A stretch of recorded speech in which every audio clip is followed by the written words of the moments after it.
ವಿದ್ಯಾರ್ಥಿಗಳಲ್ಲಿ ಸಾಧನೆ ಮಾಡುವ ಕಿಚ್ಚು ಹೆಚ್ಚಬೇಕು, ಆಗ ಮಾತ್ರ ಸಾಧನೆ ಮಾಡಲು ಸಾಧ್ಯ ಎಂದು ಜಿಲ್ಲಾ ನೌಕರರ ಸಂಘದ ಜಿಲ್ಲಾಧ್ಯಕ್ಷ ಕೃಷ್ಣೇಗೌಡ ತಿಳಿಸಿದರು. ನಗರದ ಮಂಗಳ ಅಚೀವರ್ಸ್ ಪಿಯು ಕಾಲೇಜಿನ ಆವರಣದಲ್ಲಿಂದು ಪ್ರಥಮ ವರ್ಷದ ವಿದ್ಯಾರ್ಥಿಗಳಿಗಾಗಿ ಆಯೋಜಿಸಲಾಗಿದ್ದ ಅಭಿವಿನ್ಯಾಸ ಕಾರ್ಯಕ್ರಮದಲ್ಲಿ ಭಾಗವಹಿಸಿ ಮಾತನಾಡಿದ ಅವರು, ವಿದ್ಯಾರ್ಥಿಗಳು ಕೇವಲ ಪಾಠಗಳ ಕಡೆ ಗಮನ ಹರಿಸದೆ ಬೇರೆ ಕ್ಷೇತ್ರದ ಕಡೆಯೂ ಗಮನ ಕೊಡಬೇಕು. ದೇಶದಲ್ಲಿ ಹಲವಾರು ಸಾಧಕರಿದ್ದು ಅವರಂತೆ ನಾವಾಗಬೇಕು ಎಂಬ ಆಲೋಚನೆಯನ್ನ ಮಕ್ಕಳು ಹೊಂದಬೇಕು. ಪ್ರತಿ ವರ್ಷ ನಮ್ಮ ದೇಶದಲ್ಲಿ 3,20,00,000 ವಿದ್ಯಾರ್ಥಿಗಳು ಪದವಿಯನ್ನ ಪಡೆಯುತ್ತಿದ್ದಾರೆ. ಆದರೆ ಇದರಲ್ಲಿ ಕೇವಲ 8 ಲಕ್ಷ ಜನರಿಗೆ ಮಾತ್ರ ಉದ್ಯೋಗ ದೊರಕುತ್ತಿದ್ದು, ಇನ್ನು ಉಳಿದವರು ಬೇಡದ ವ್ಯಸನಕ್ಕೆ ಬಲಿಯಾಗುತ್ತಿದ್ದಾರೆ.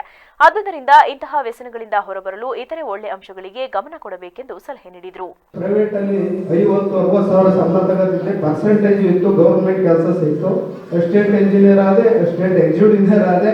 66 ಇಲಾಖೆ ಹಾಸನ ಜಿಲ್ಲೆಯಲ್ಲಿ 24,000 ಜನ ಎಂಪ್ಲಾಯೀಸ್. ಅದರ ಅಧ್ಯಕ್ಷನಾಗಿ 5 ವರ್ಷ, ಇವತ್ತು ಇನ್ನು 5 ವರ್ಷ ತುಂಬಿಲ್ಲ, ಕೆಲಸ ಮಾಡ್ತಾ ಇದ್ದೀನಿ. ಒಬ್ಬ ಸೈನ್ಸ್ ಸ್ಟೂಡೆಂಟ್, ರೈತರ ಮಗ ಅಂದ್ರೆ ಅದು ಶಿಕ್ಷಣದಿಂದ ಮಾತ್ರ ಸಾಧ್ಯ ಅಂತ ಈ ಸಂದರ್ಭದಲ್ಲಿ ತಮಗೆ ಹೇಳಲಿಕ್ಕೆ ಇಷ್ಟಪಡ್ತೀನಿ. ಇವತ್ತು ನಮ್ಮ ದೇಶದಲ್ಲಿ ನಿರುದ್ಯೋಗ ಸಮಸ್ಯೆ ಇವತ್ತಿಂದಲ್ಲ, ಜಗಣ್ಣ ಕಾಲದಲ್ಲೂ ಇತ್ತು, ಹಿಂದಿನ ಕಾಲದಲ್ಲೂ ಇತ್ತು, ನಮ್ಮ ಅಪ್ಪನ ಕಾಲದಲ್ಲೂ ಇತ್ತು, ಇವತ್ತು ಇದೆ.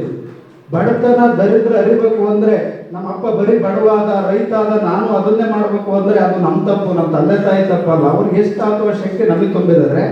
ನಾವು ಈ ದೇಶದಲ್ಲಿ ದೊಡ್ಡ ದೊಡ್ಡ ಸಾಧಕರನ್ನ, ವಿಶ್ವೇಶ್ವರಯ್ಯನವರು, ಅಬ್ದುಲ್ ಕಲಾಂನವರು, ಕುವೆಂಪು ಅವರು, ರಾಜ್ಕುಮಾರ್ ಅವರು, ಅಂಬರೀಷ್, ಯಾವುದೇ ಪೀರಿಯಡ್ ಇರಲಿ, ಜವಾಹರ್ ಶ್ರೀನಾಥ್ ಇರ್ಬೋದು, ಸಚಿನ್ ತೆಂಡೂಲ್ಕರ್ ಇರ್ಬೋದು, ವಿರಾಟ್ ಕೊಹ್ಲಿ, ಆ ತರದ ಸಾಧಕರಲ್ಲಿ ನಾವು ಒಬ್ಬರಾಗಬೇಕು ಅಂತ ಕಿಡಿಗಳು ಹೆಚ್ಚಬೇಕು. ನಾನು ಓದಿ ಅಂತ ಒಂದು ಹೇಳಕ್ಕಿಲ್ಲ. ಇವತ್ತು ನಮ್ಮ ದೇಶದಲ್ಲಿ ಸುಮಾರು 51,000 ಕಾಲೇಜು ಇರೋದು. ನಮ್ಮ ದೇಶದಲ್ಲಿ 951 ಯೂನಿವರ್ಸಿಟಿ ಇರೋದು.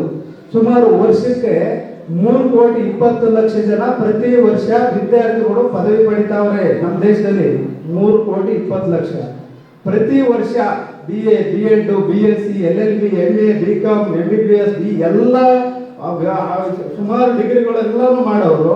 ಸುಮಾರು 88 ಲಕ್ಷ ಜನ ಒಂದು ವರ್ಷಕ್ಕೆ ಕ್ಯಾಪ್ ಹಾಕಿರ್ತಾರೆ, ಕೋಡ್ ಹಿಡ್ಕೊತಾರೆ, ಆಚೆ ಬರ್ತಾರೆ. ಈ ಸಂದರ್ಭದಲ್ಲಿ ಕಾಲೇಜಿನ ನಿರ್ದೇಶಕರು ಹಾಗೂ ವಿವಿಸಿ ವಾಹಿನಿ ಮುಖ್ಯಸ್ಥರಾದ ಜಗದೀಶ್ ಚೌಡವಳ್ಳಿ ಮಾತನಾಡಿ, ಹಾಸನ ಜಿಲ್ಲೆ ಸಾವಿರಾರು ಸಾಧಕರನ್ನ ಹೊಂದಿರುವ ಜಿಲ್ಲೆ, ಅಲ್ಲದೆ ಕಲೆ, ಸಾಹಿತ್ಯ ಹಾಗೂ ರಾಜಕೀಯವಾಗಿ ಇಡೀ ದೇಶವನ್ನ ಗಮನ ಸೆಳೆದಿರುವ ಜಿಲ್ಲೆಯಾಗಿದೆ. ಈ ಜಿಲ್ಲೆಯಲ್ಲಿ ಜನಿಸಿದ ನಾವುಗಳು ಏನಾದರೂ ಕೊಡುಗೆಯನ್ನ ನೀಡಬೇಕು. ವಿದ್ಯಾರ್ಥಿಗಳು ಪಾಠ ಕಲಿಯುವುದರ ಜೊತೆಗೆ ಗುರು ಹಿರಿಯರಿಗೆ ಗೌರವವನ್ನ ನೀಡಬೇಕೆಂದು ತಿಳಿಸಿದರು. ಸರಿಯಾದ ತೀರ್ಮಾನವನ್ನು ತಗೊಳ್ತಕ್ಕಂಥ ಒಂದು ಒಳ್ಳೆಯ ವಯಸ್ಸು. ಈ ಜಿಲ್ಲೆ ಹೇಳಿ ಕೇಳಿ ನೂರಾರು ಸಾಧಕರನ್ನು ಕೊಟ್ಟಂತ, ಸಾವಿರಾರು ಸಾಧನೆಗಳಿಂದ ಸಾಧನೆ ಮಾಡಿದಂತಹ ವ್ಯಕ್ತಿಗಳಿಗೆ ಜನ್ಮ ನೀಡಿದಂತಹ ಹಾಸನ ಜಿಲ್ಲೆ ವಿದ್ಯಾಭ್ಯಾಸಕ್ಕೆ ಸಮೃದ್ಧವಾದಂಥ, ಅಷ್ಟೇ ಬೆಳೆಗಳ ಒಂದೊಂದು ತಾಲೂಕಿನಲ್ಲಿ ಒಂದೊಂದು ಬೆಳೆಗಳು ಮೂಡಿ ಬರ್ತವೆ.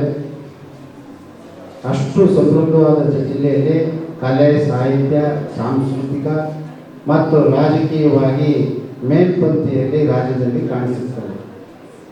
ಅಂತಹ ಒಂದು ಜಿಲ್ಲೆಯ ವಾತಾವರಣದಲ್ಲಿ ನೀವು ಈ ಒಂದು PUCಯನ್ನು ದಾಟಿ ಡಿಗ್ರಿಗೆ ಹೋಗುವಂತಹ ಸುಮಧುರ ಕ್ಷಣದಲ್ಲಿ ಗುರುಗಳು ಹೇಳಿಕೊಟ್ಟಂತಹ ಯಾವುದೇ ಪಾಠ್ಯ ಪ್ರವಚನಗಳನ್ನು ನಾಮೊಂದು ತಾಮೊಂದು ಅನ್ನೋ ರೀತಿಯಲ್ಲಿ ಒಬ್ಬೊಬ್ಬರಿಗೆ ಅವ್ರಿಗಿಂತ ನನಗಿಂತ ಅವರು ಮಾರ್ಕ್ಸನ್ನು ಹೆಚ್ಚಾಗಿ ತೆಗಿಬೇಕು ಅಂತಕ್ಕಂಥ ಮನಸ್ಸನ್ನು ಮಾತ್ರ ನೀವು ತೋರಿಸಬೇಕು.